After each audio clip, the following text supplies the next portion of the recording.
Non mais je réponds à certains commentaires suite au live tout à l'heure. Non mais tu crois franchement que les États-Unis vont rester les bras croisés pendant que l'Iran fait pleuvoir des missiles sur Israël? Est-ce que tu crois franchement que ce gigantesque déploiement militaire américain, c'est juste pour montrer les muscles? Non mais c'est totalement faux. Tout indique qu'il se prépare à frapper. Le porte-avions USS Gerald Ford a quitté la mer de Chine. Dans quelle direction? Le golfe Persique. Les avions ravitailleurs KC-135 ont quitté les États-Unis ce week-end. Et ce 16 juin, eh bien, des mouvements aériens inhabituels de B-2 Spirit et d'équipements stratégiques ont été aussi observés. Et pendant ce temps, eh bien, Israël est en train de prendre cher, là. Regarde ce qui s'est passé avec Haïfa, cette nuit, là, en flammes.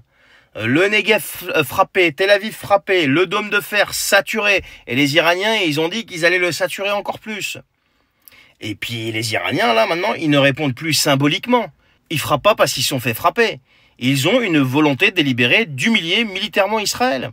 Et en plus, l'objectif majeur de Netanyahou, c'est de détruire Fordo. Fordo, c'est le cœur du programme nucléaire iranien, enfoui à 90 mètres sous terre.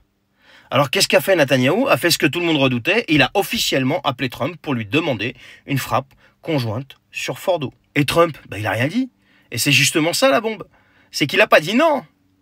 Et maintenant, on voit des mouvements de porte-avions, etc., etc. Tout est en train de converger vers le Proche-Orient. Moi, je pense personnellement qu'on est à 72 heures là, maxi 72 heures d'un point de rupture.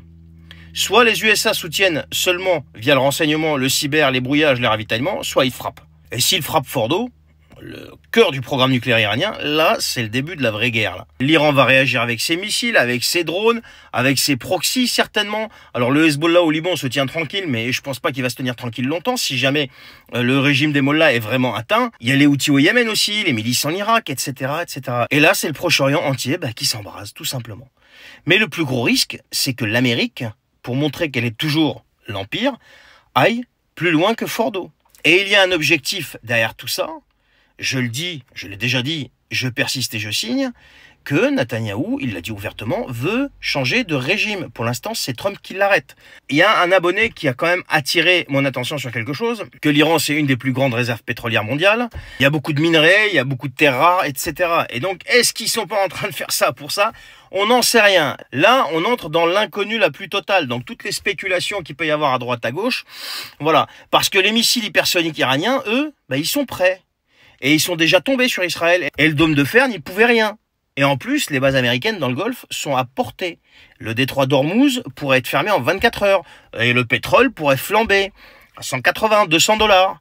Donc voilà, donc on se demande plus maintenant si les États-Unis vont frapper. À mon avis, encore une fois, ça ne regarde que moi. On se demande juste quand, où et quelles seront les conséquences derrière. Et ce qui se joue là, c'est pas une énième guerre au Moyen-Orient. Non, c'est la crédibilité de l'Empire américain. Et si jamais Israël plie devant l'Iran, eh bien, ça sera Washington qui aura plié devant l'Iran, tout simplement. Donc on verra, j'en sais rien. Mais à mon avis, moi je reste persuadé qu'ils vont frapper. Allez, je vous souhaite une bonne soirée.